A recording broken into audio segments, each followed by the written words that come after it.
This is Optimal Living Daily, episode number 1006. My name's Chalene Johnson, and today I'm taking over. Now, you listen to this podcast because, well, you want to have the optimal life. Optimal Living Daily has over 1,000 episodes. That's insane. By the way, congratulations, Justin. But to you, the listener, that's over 1,000 episodes wherein experts have shared their best strategies to help you live your best life. I've been studying and teaching principles to help people live their best life for more than 25 years. In doing so, I've discovered that sometimes the strategies aren't enough when there's an obstacle in the way. And one of the biggest obstacles is clutter. Author Peter Walsh, he's the author of the book, It's All Too Much, which, by the way, because you love podcasts, I think you'd love the Audible version of that book, It's All Too Much. Write that down. He defines clutter as anything that gets between you and the life that you want to be living. Today, my objective is to share with you habits that you can begin putting into place today to remove clutter and to create these habits so that you can maintain a clutter-free life. I've had the great opportunity to help tens of thousands of people to achieve their goals, start a business, get their body in shape, improve their health, improve their life in general. And I have to tell you, I've discovered so many people are blocked by clutter. And I'm not speaking figuratively, I'm speaking literally. Clutter distracts us. Early in my career, I discovered this was the thing that was holding me back. I had all of these creative ideas, dreams, goals, objectives. I knew how to make SMART goals. I knew how to create to-do lists and to go after my dreams. I knew how to network, but for whatever reason, whatever project it was, I felt like I couldn't start it until fill in the blank. My laundry was done, or my desk was cleared, or the garage was organized. Whatever area of my life felt disorganized and chaotic, I felt like that needed to be tended to first, to have the brain space, to have the focus to move on to more important things.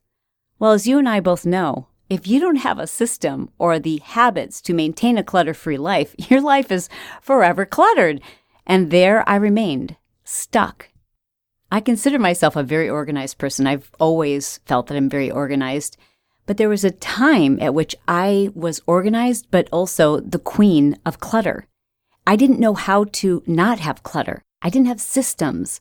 I didn't have methods or habits that would eliminate clutter. What I would do is just let my life, my desk, my closet, my car, you name it, get so cluttered. And then I would, like most people do, once a year, once a quarter, schedule a couple of days to do a complete overhaul. I just made excuses in my head like, well, I'm so busy. I'm so productive that I don't have time to be as organized or to put things away like other people. Boy, was I wrong. Learning how to be clutter-free has changed my life, and it can change yours too. Not just because your place, your life, your desk, your car, your office looks organized, but because it frees up the mental space that you need to be focused, to feel at peace, to feel ready to start that big project, and to free yourself from the built-in procrastination that comes when we have clutter in our lives. Habit number 1, everything must have its own place in a defined space. And the example I love to give is your flatware. With rare exception, almost everyone you know has one drawer in their home where they keep the flatware, the knives, the spoons, the forks. And for most people, they also have a divider in that drawer so you can keep the forks separate from the spoons, separate from the knives.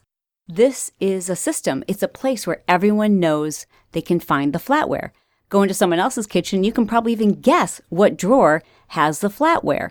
Whether it's your closet, your office, your car, your kitchen, regardless of the space, every item needs to have a home, a place where it belongs, a place where you can find it later. And establishing those places in your home or your office is step number 1, before you can really even move on to habit number 2. Habit number 2 was one of the most difficult ones for me to adopt, and I'm still working on it. But what a difference it makes. And it's this. Items should be returned to their home with urgency when you're done.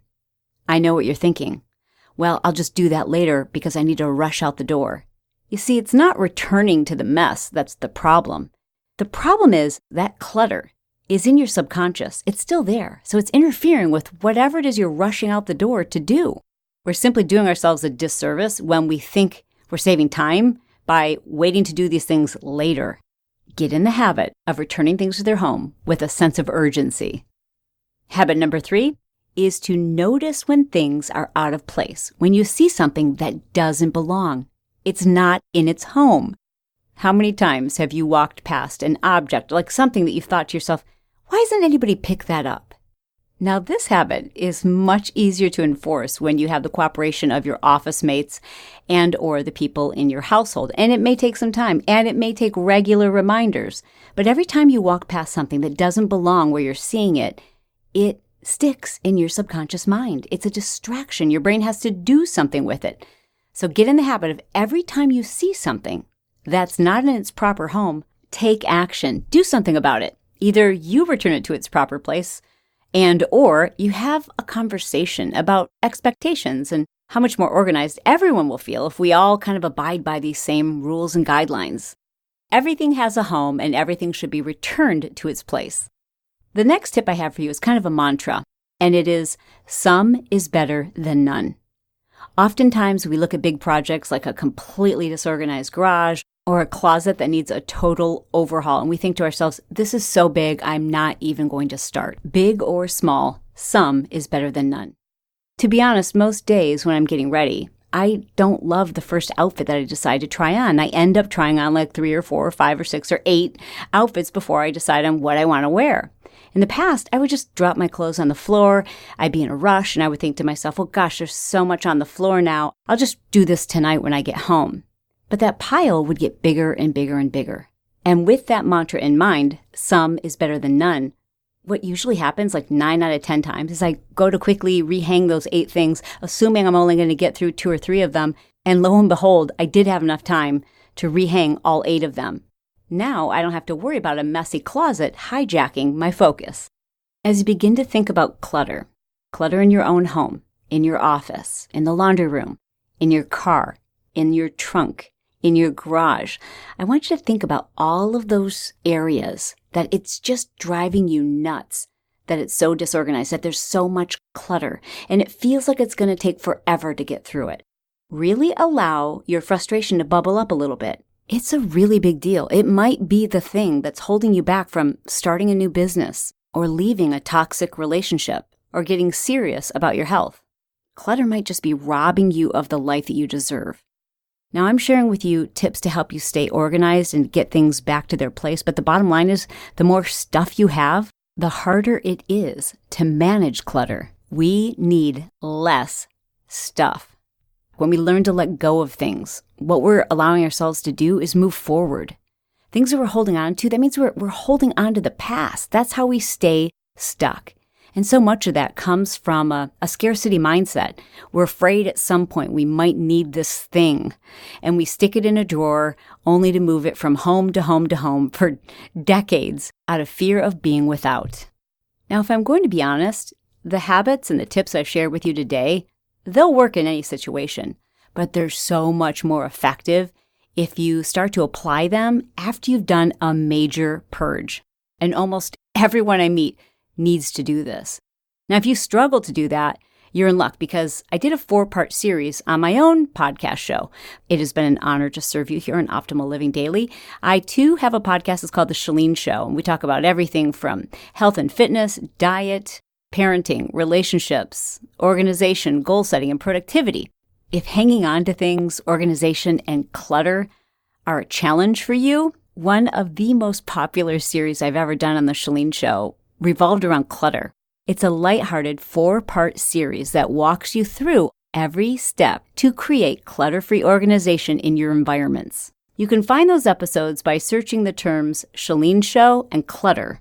Those are episodes number 282, 283, 284, and 285. Of course, I would be honored to have you as a subscriber, and it has been a real treat to take over the podcast. Let me know what you thought about this episode and how clutter affects you personally. Hit me up on Instagram. I'm there under the name Chalene Johnson. Thank you for spending this time with me. Your optimal life awaits.